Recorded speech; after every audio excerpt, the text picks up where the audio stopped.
Peppino non c'è più, è morto. Si è suicidato. No, non sorprendetevi perché le cose sono andate veramente così. Lo dicono i carabinieri.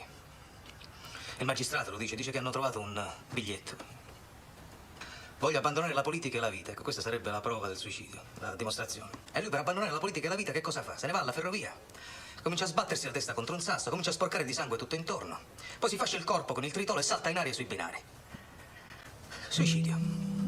Peppino Impastato nacque a Cinisi da una famiglia mafiosa che abitava a soli 100 passi dall'abitazione del boss Gaetano Badalamenti. Egli si oppose al sistema creato dalla mafia basato sul silenzio, omertà e corruzione, diventando un attivista politico-culturale antimafioso. Così diventò una figura scomoda per la mafia e per questo venne ucciso.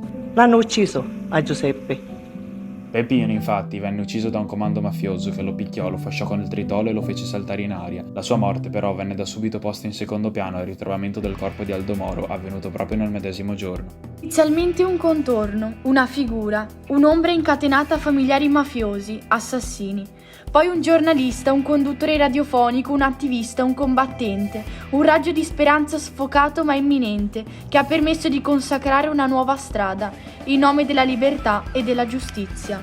Quella stessa strada verso la libertà che, percorsa di appena 100 passi, gli ha tolto la vita, come un ladro nascosto dietro l'angolo alla luce del sole, con le persone che fanno finta di non vederlo. L'inosservanza della storia e della morte di Peppino Impastato, rimaste nell'ombra per il ritrovamento nello stesso giorno della vittima di terrorismo Aldo Moro, hanno tenuto segrete quelle iniziative di lotta alla mafia che ancora oggi, a distanza di 45 anni dal suo assassinio, rimangono indelebili nelle menti di chi non si rassegna a soccombere di fronte alle minacce, alle prepotenze, all'omertà, in poche parole alle logiche mafiose. La mafia è come una morte silenziosa, non sai quando e come ti avviluppa, eppure c'è, esiste, cresce e si evolve. Nella nostra quotidianità ha impiantato le sue radici che nel corso del tempo si sono insediate sempre più profondamente, portando a uno sviluppo sociale contaminato.